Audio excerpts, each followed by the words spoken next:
Nous allons maintenant entendre Christophe Prochasson qui nous parlera de Charles Andler, qui a été mentionné précédemment. Et il faut... Bien, merci à toutes et tous.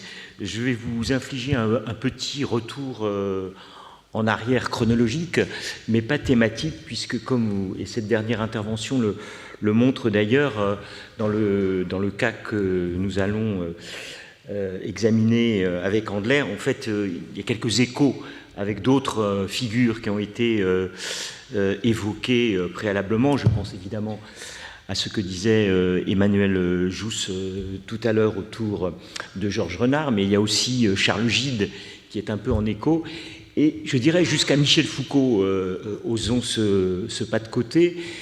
Et je me disais, Pierre-Michel Menger vante les avancées du colloque, il y a une thématique qui se dessine, l'air de rien, qui mettrait en relation Marx et Nietzsche, précisément. Et j'étais fort intéressé par cette autoqualification de Foucault, disant qu'il était un communiste nietzschéen. Eh bien, Andler est un socialiste nietzschéen. Et il y a un troisième cas, mais qui n'était pas professeur Collège de France, oserais-je le citer, nous en aurons de toute façon un petit écho dans cette communication, qui est le cas de Georges Sorel, qui est une des grandes figures de l'introduction, ou comme on disait autrefois, de la réception, qu'on dit plus volontiers aujourd'hui, du marxisme et des idées de Marx en France, et qui a aussi connecté, si j'ose dire, Marx et Nietzsche. Donc je pense qu'il y a là un chantier intellectuel intéressant. Alors pour ce qui est d'Andler, je dirais, on est presque aux limites du paradoxe, voire de l'imposture, pour ce qui concerne le sujet général qui nous réunit, puisque Andler est arrivé tard au Collège de France, il n'a été élu qu'en 1926, alors qu'il était déjà âgé, puisque né dans les années 1860, 66, il est non seulement rentré tard, mais il y est peu resté, puisqu'il est mort en 1933, donc 6 à 7 années de présence au Collège de France, et qu'il n'y a pas parlé de Marx. Pour ajouter encore un obstacle à l'intervention et pour chagriner un peu la personne qui s'éveille ce matin de la négativité avec laquelle Marx était traité chez beaucoup d'auteurs évoqués, il n'aimait pas Marx et il s'y est engagé avec les armes d'une critique sur lesquelles je reviendrai. Cela dit, il a été tout de même au Collège de France. Il est d'ailleurs présenté par Joseph Bédier en ces termes, en disant que lui, Bédier, donc le grand spécialiste de littérature, qui était un ami de Andler, disait qu'il était difficile de classer, présenté ainsi à ses collègues, difficile de classer Andler dans l'ordre des savoirs, dit-il, parce qu'Andler est un touche-à-tout, spécialiste de Rodbertus, mais de Marx aussi, donc Marx est tout de même annoncé en quelque sorte dans l'arrivée d'Andler, de Liliane Krohn et du grand homme d'Andler, car son grand homme n'est pas Marx, mais Nietzsche, auquel il va consacrer dans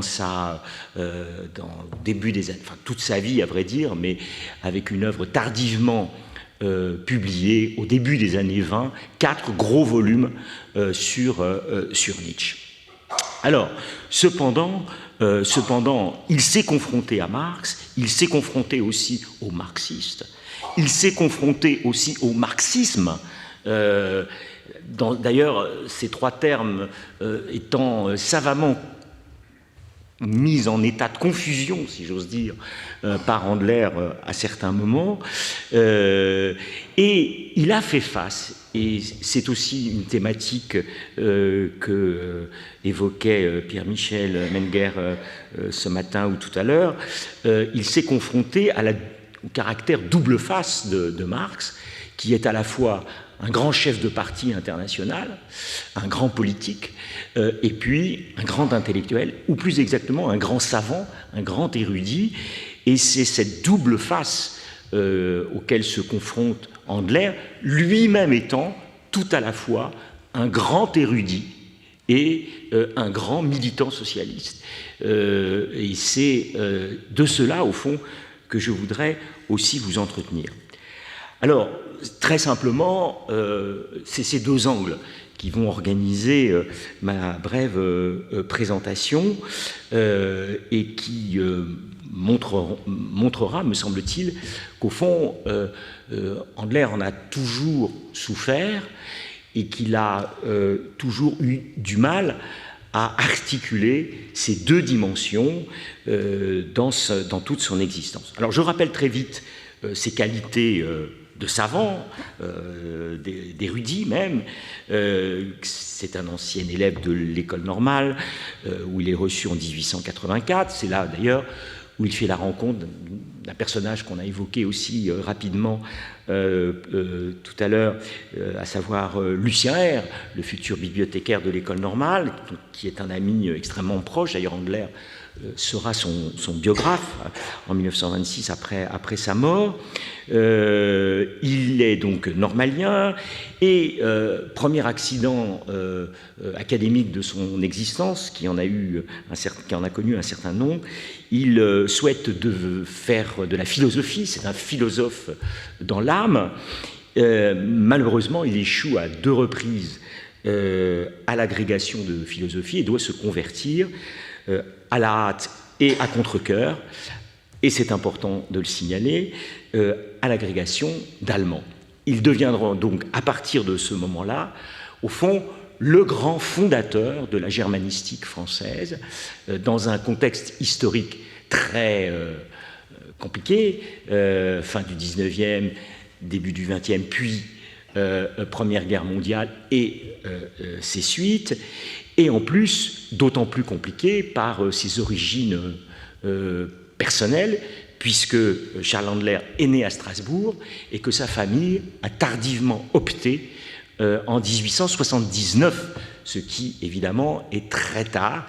Il est d'ailleurs arrivé en 1879 à Paris en parlant mal le français.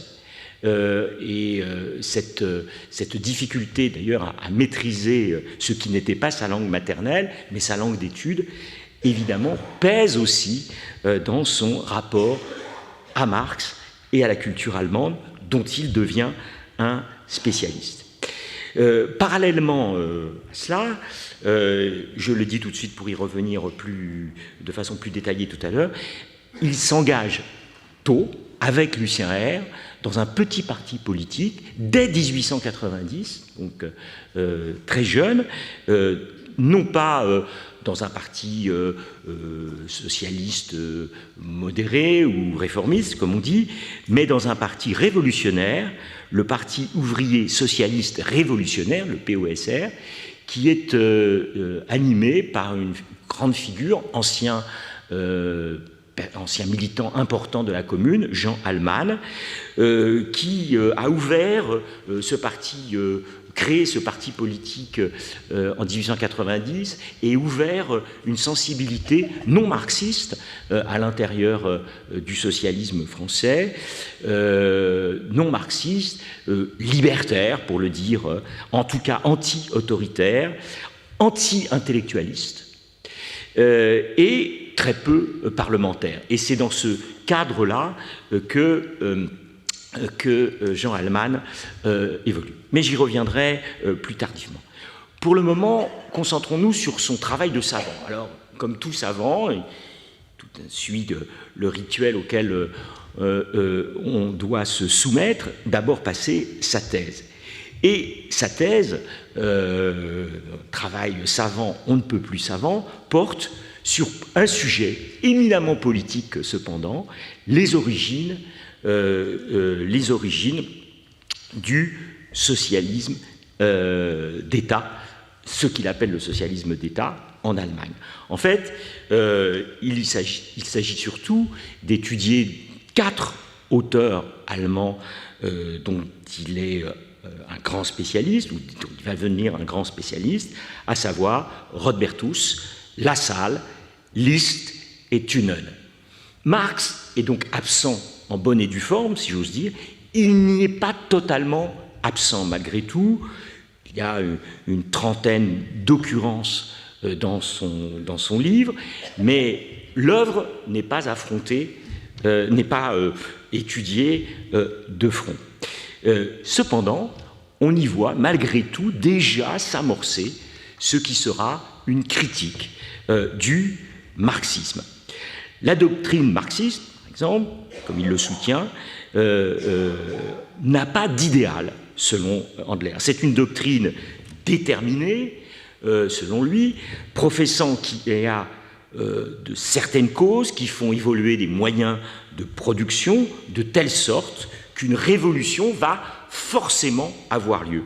Et c'est ce déterminisme marxiste qu'il présente en passant, rapidement, sans approfondissement réel du travail, qu'il met déjà en cause dans sa thèse. Et au moment de sa soutenance de thèse assez houleuse, il se confronte au grand maître des études philosophiques de l'époque, à savoir Émile Boutroux, qui n'avait rien de marxiste, c'est le moins qu'on puisse dire. Au cours de sa soutenance de thèse, il enfonce en quelque sorte le clou en disant que Marx et que, selon lui, Marx est accusé d'avoir causé, je cite, la stérilité de toute la littérature révolutionnaire. Donc, dès ce moment-là, la rencontre avec Marx, qui est déjà ancienne, j'y reviens tout de suite, en tout cas s'affiche publiquement à ce moment-là sous le plus mauvais jour. Selon son propre témoignage, ce n'est qu'à la fin, et la date est importante, ce n'est qu'à la fin des années 1880 qu'Andler a pris connaissance des écrits de Marx. Il en donne d'ailleurs une date, il dit que c'est à 1889 qu'il a lu le Capital. Germaniste, donc, il accède au Capital, ce qui est, vous l'aurez compris, ces affaires de traduction sont d'ailleurs tout à fait décisives dans cette histoire-là. Je suis d'ailleurs frappé de voir à quel point de grands esprits lisaient Marx, non pas dans le texte allemand, mais en français. Lui, Andler, évidemment, accède au texte allemand. C'est vrai de Lassalle, c'est vrai de Marx, pour lui, directement, donc, dans leur langue. Mais ce n'est pas... Marx ne constitue pas le premier auteur socialiste qu'il ait lu, selon lui, toujours en 1889. Dès les années 1880, il lit Lassalle, que j'ai déjà cité, les autres auteurs, mais aussi Bebel et Liebknecht, c'est-à-dire ces grandes figures marxistes. Donc il est déjà pénétré, en quelque sorte, dans le continent marxiste par des textes qui ne sont pas ceux de Marx à proprement parler.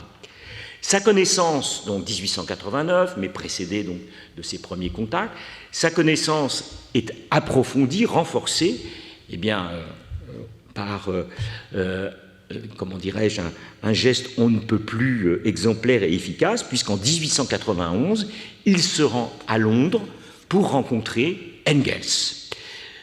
C'est une rencontre d'ailleurs intéressante, on n'a pas un récit très détaillé, mais qui ne se passe pas très bien, donc qui renforce en quelque sorte sa perplexité, et dans les années 1890, après cette initiation, et c'est là l'intérêt évidemment d'Andler du point de vue de l'histoire de la réception du marxisme en France, dans cette décennie 1890, eh bien, il est de ceux qui, partout en Europe, il faut bien le noter, participent à ce qu'on appelle parfois la première crise du marxisme, qui succède bien à deux disparitions.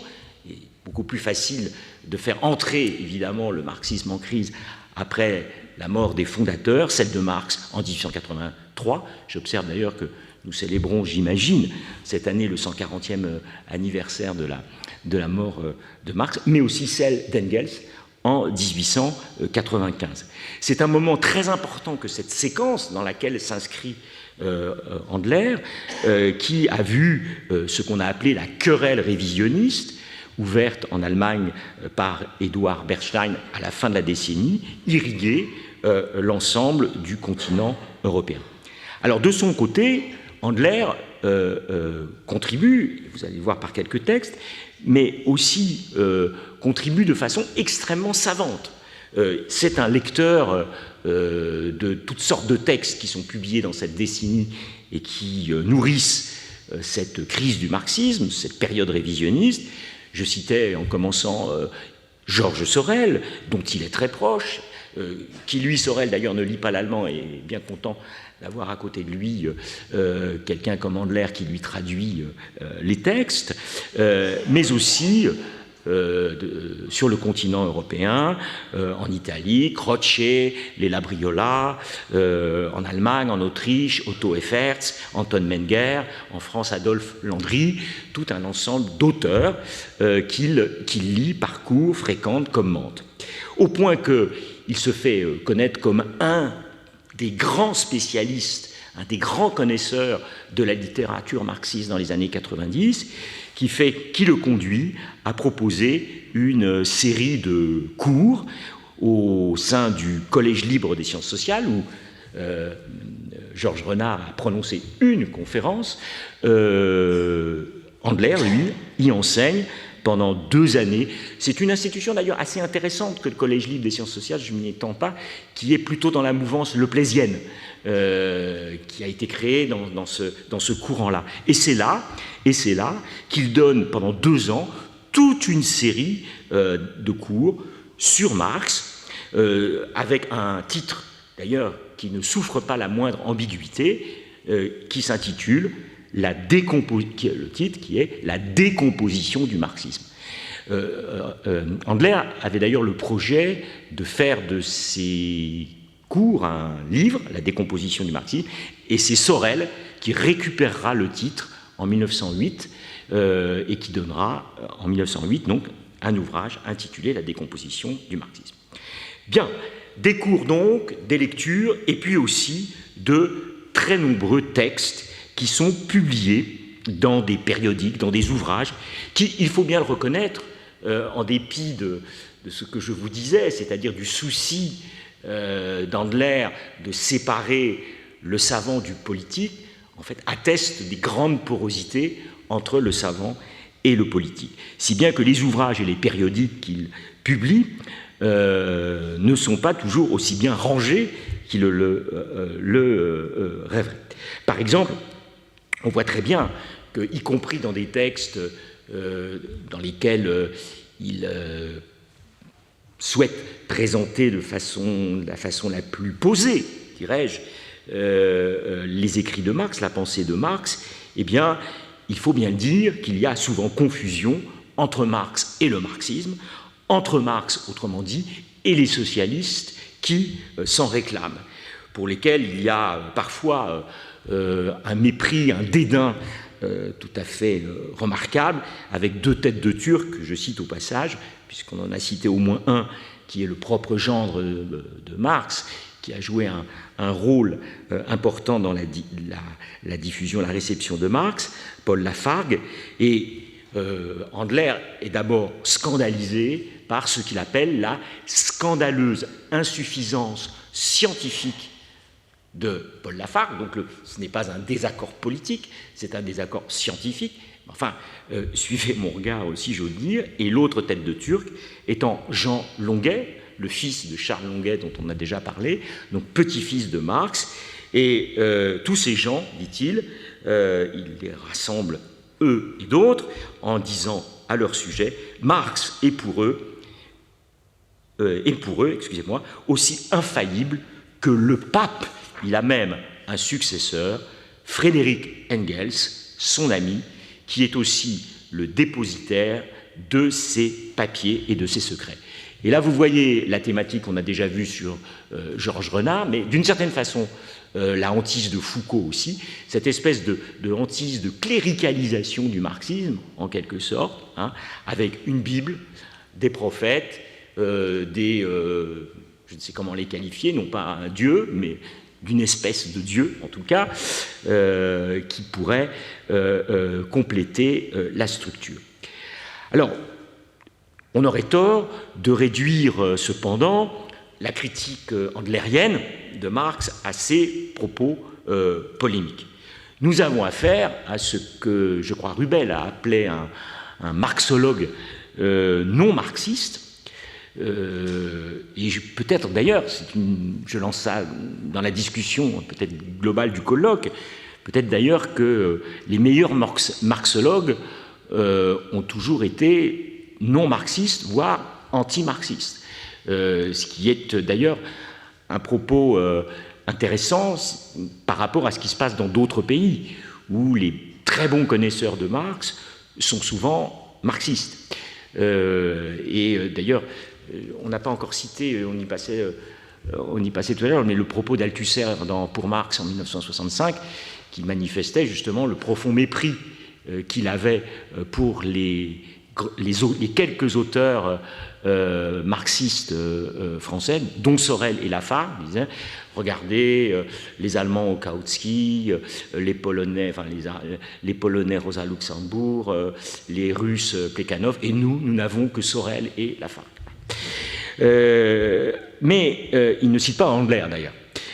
Andler, donc, qui est lui donc un marxologue non marxiste, publie un peu partout des textes donc dans des revues différentes. Par exemple, et je pense que c'est le premier texte important qu'il a publié sur Marx, dans une revue, la Revue Blanche, qui n'est pas une revue savante, mais plutôt un périodique relevant d'un anarchisme littéraire. En janvier 1895, il y rend compte de ce qu'il appelle l'événement le plus marquant de l'hiver, qui était cependant, regrettait-il, passé inaperçu. Il voulait évoquer la publication du 3e volume du Capital. Nous sommes en 1895. Alors là, tout de suite, s'y exprime la sévérité d'un recenseur qui est peu amène pour le livre, mais qui ne cache pas, on l'a déjà vu dans plusieurs cas, tout de même, ce Marx, il sait faire. Et cette espèce d'admiration, au fond, pour un travailleur intellectuel, Marx, remarquable, et l'appréciation, le jugement est celui d'un autre travailleur intellectuel qui sait que l'élévation d'un tel monument savant, tout ce que cela peut traduire dans l'effort d'accumulation de faits et de virtuosité. Voilà ce qu'il écrit dans cette recension. Ceux qui aiment cette œuvre forte et éducative, ceux qui aiment cette œuvre forte et éducative, quoique fausse, le Capital de Marx, ne l'attendaient pas sans appréhension, donc le 3e volume. Le 2nd volume nous était parvenu en lambeaux, monceau informe de calculs et de devis, non construits, illisibles et inlus. Que serait le 3e? Il n'a pas le style d'acier, fourbi et fini en tous ses rouages dont brille le premier, comme une merveilleuse machine industrielle qu'il est, mais il se tient et il marche. La doctrine est à présent complète, on peut attendre le 4e volume encore manquant, il n'ajoutera rien au fond. Donc vous voyez, là s'amorce cette lecture critique qui repose sur quoi? Elle repose d'abord sur la dénonciation d'un mécanisme et de simplification qui passe par pertes et profits, au fond, ce qu'on pourrait appeler les dénégations de l'histoire. Dans ce schématisme, Andler repère, ça c'est très important, après ce que je vous ai dit en commençant, ce qui provient de la culture allemande, ou pour le moins, pour être plus précis, de certaines de ces parties de la culture allemande. C'est ce que d'ailleurs remarque Bédier dans sa présentation au collège de Andler. Ce que, dit-il, ce que déteste Andler dans la culture allemande, c'est cette Allemagne prussifiée, comme il le dit, à laquelle il me semble que Andler renvoie, même s'il ne le dit pas aussi explicitement. Mais Marx appartient à cette mauvaise Allemagne qui contraste avec la bonne Allemagne, celle de Beethoven, celle de Kant, celle de Goethe, de Schiller, de Heine, et évidemment, celle de Nietzsche. Alors, là ne s'épuise pas, encore une fois, non plus, c'est-à-dire, un petit passage d'ailleurs, excusez-moi, compléter, Marx n'est pas la seule victime de cette vindicte germanophobe qui dénonce dans la culture allemande ses lourdeurs. J'observe qu'il s'est aussi, et c'est ce qu'il dit d'ailleurs devant les collègues du collège, lorsqu'il défend, lui, la candidature de Mauss au collège, dont il est partisan. Et il dit, oui, c'est vrai, j'ai longtemps détesté chez les Durkheimiens ce qu'il appelle le système métaphysique de Durkheim, la psyché sociale, qui, selon lui, renvoyait aux grands romantiques allemands. Donc même Durkheim est emporté par cette Durkheim qui avait, c'est le moins qu'on puisse dire, un certain mépris pour Marx et le marxisme, mais il est tout de même renvoyé de cette côté-là. Et il dit, voilà, j'ai changé, donc Mauss, c'est différent, on peut les lire, il faut les lire. Alors, là ne s'épuise pas la critique handlérienne du marxisme. Il y a d'autres raisons. Alors, il y a des raisons, je dirais, de haute valeur et d'autres qui le sont peut-être moins. Il y a d'abord haute valeur dans la critique, dans laquelle je ne peux pas rentrer plus précisément, mais la critique des fondamentaux, en quelque sorte, de l'œuvre de Marx, qui sont la théorie de la valeur, qu'il considère comme absolument fausse, un peu dans les termes de Georges Renard, mais me semble-t-il avec plus d'armes théoriques.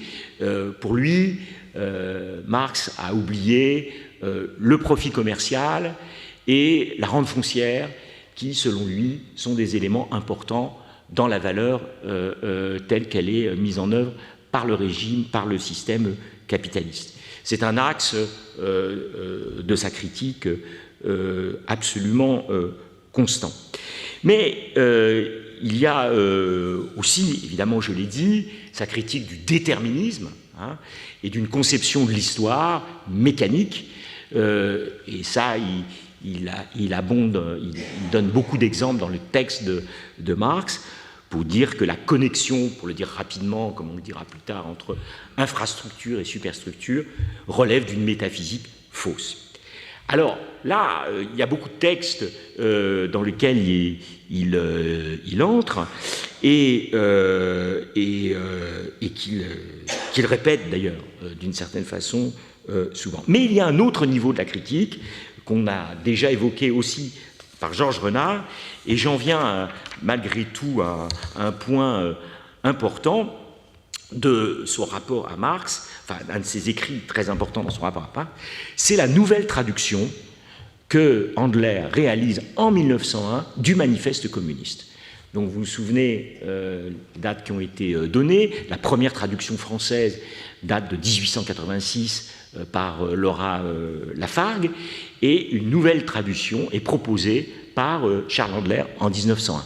Mais ce n'est pas simplement une traduction du texte de Marx, c'est aussi tout un commentaire de ce texte fondamental, évidemment, un des textes les plus lus, qui circule le plus chez les marxistes. Cette traduction a fait d'ailleurs un scandale considérable dans toute l'Europe et a valu les foudres de la social-démocratie allemande, notamment de la part de Franz Mehring, qui qualifie aimablement le nouveau traducteur de Marx de peau rouge de baraque foraine. Mais l'attaque porte sur l'originalité de Marx, on l'a déjà vu. Marx, autrement dit, avait des prédécesseurs. Il n'est pas réduit au statut de plagiaire, mais on n'en est pas très loin. Il y a en tout cas comme disent les scientifiques, des querelles de priorité qui s'imposent, des litiges sur l'originalité. Au fond, Marx, rappelle Handler, s'est beaucoup inspiré en Allemagne de Schuster, de Wettling, bien sûr, de Byrne, mais aussi, et ça c'est important par rapport à son rapport culturel global à l'Allemagne, au fond, à la France. Handler soutient que ce qu'il appelle la démocratie socialiste française a été l'institutrice du prolétariat allemand. Et que les grandes idées qui sont contenues dans le manifeste, au fond, sont puisées chez Proudhon, chez Pecqueur, chez Sismondi, chez Vidal et chez son élève Buret, que tout cela a déjà été en fusion, en quelque sorte, dans cette grande tradition socialiste française du XIXe siècle. Même la lutte des classes, écrit-il dans son commentaire du manifeste, est une des plus vieilles idées de la tradition socialiste. Donc, cette, évidemment, remise en cause est un geste extrêmement fort dans un document qui est finalement qualifié, dit Handler, de document obscur. Comment se fait-il qu'il agisse encore sur les ouvriers d'aujourd'hui? On se l'explique à peine, tant il est difficilement intelligible. La doctrine dont il est l'exposé, trop dense, offre plus d'une difficulté, et il abonde en allusion à des faits dont la connaissance familière aux ouvriers de 1847 est devenue rare aujourd'hui, même parmi les hommes cultivés. Donc, c'est un texte qui n'est pas original et qui est en plus obscur, donc qui est à rejeter. Alors, il y a un dernier texte que je dis en passant, je n'ai pas le temps de l'évoquer, mais qui est important dans sa thématique, qui est un texte qu'il publie en 1913, mais qui a été écrit beaucoup plus tôt, et qui explique, et c'est une thématique qui court chez beaucoup de spécialistes de Marx à ce moment-là, à savoir qu'au fond, tous les mots du marxisme et qui ont conduit à tant de trahisons, tant d'approximations, tant de schématismes, sont dus à Friedrich Engels. Et il dit d'ailleurs toujours Frédéric, pas Friedrich Engels. Il s'applique à dire. En revanche, il n'appelle pas Marx Charles d'ailleurs, il dit Karl Marx, mais il dit Frédéric Engels. Bon. Et donc tout ça lui revient. Bon, il argumente notamment donc, dans cet texte en moquant la façon dont Engels a utilisé Morgan, l'anthropologie de Morgan, à tort et à travers. J'en viens très rapidement, et pour finir, de façon un peu déséquilibrée, au deuxième point, c'est-à-dire le politique. Pour rappeler que, évidemment, c'est comme militant socialiste que Handler a beaucoup utilisé Marx. Et je m'en tiendrai juste à un volet qui me paraît le plus important, c'est qu'au fond, comme on le disait, comme Emmanuel Jousse le disait tout à l'heure, au fond, on ne comprend rien à cette réception négative du marxisme, érudite mais négative du marxisme, si l'on n'a pas en tête les préjugés qui portaient sur la culture allemande. Alors, ça fonctionne avant-guerre, mais évidemment, tout cela va s'accélérer pendant la Première Guerre mondiale. Et ces années de guerre ont encouragé Handler à reprendre le fil de ses analyses sur Marx et le socialisme allemand, qui en est l'incarnation, en quelque sorte, qui sont les études qu'il relance, tout orientées par l'idée de cette généalogie érudite qui permet de mettre à jour les composants initiaux d'une culture allemande, une culture allemande faite de brutalité, faite de mépris du droit, thématique qu'il ressasse sans cesse en disant « Marx a oublié le droit ». Bon. Ce que dit par ailleurs Sorel aussi. Sorel ajoutant « il y a aussi la morale qu'il a oubliée ». Donc brutalité, mépris du droit qui font que, au fond, Marx est bel et bien allemand, et bien bel et bien un produit de la culture allemande. En 1918, il publie ainsi un recueil de textes qui rassemblait des textes d'une polémique qu'il avait opposée sur cette question-là, d'ailleurs très violente qu'il avait opposée à Jaurès en 1913, dans un titre, « Le socialisme impérialiste dans l'Allemagne contemporaine ».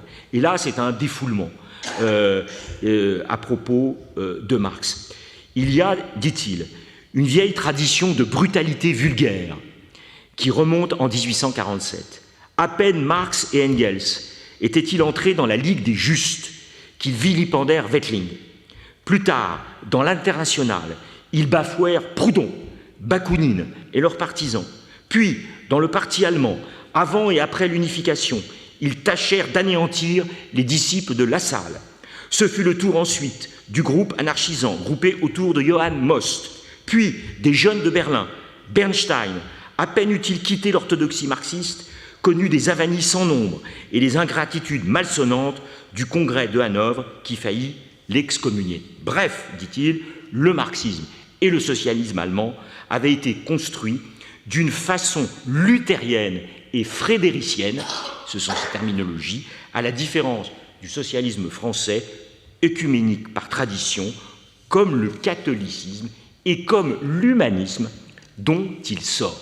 Bon, des propos de cette encre sont extrêmement répandus, et je finis par le dernier événement, évidemment, qui va voir se confirmer tout à fait toutes les analyses de cette matrice marxiste qui, brutale, simpliste et schématique, avait conduit le marxisme là où il était. Ce sont la révolution de 1917, effectivement.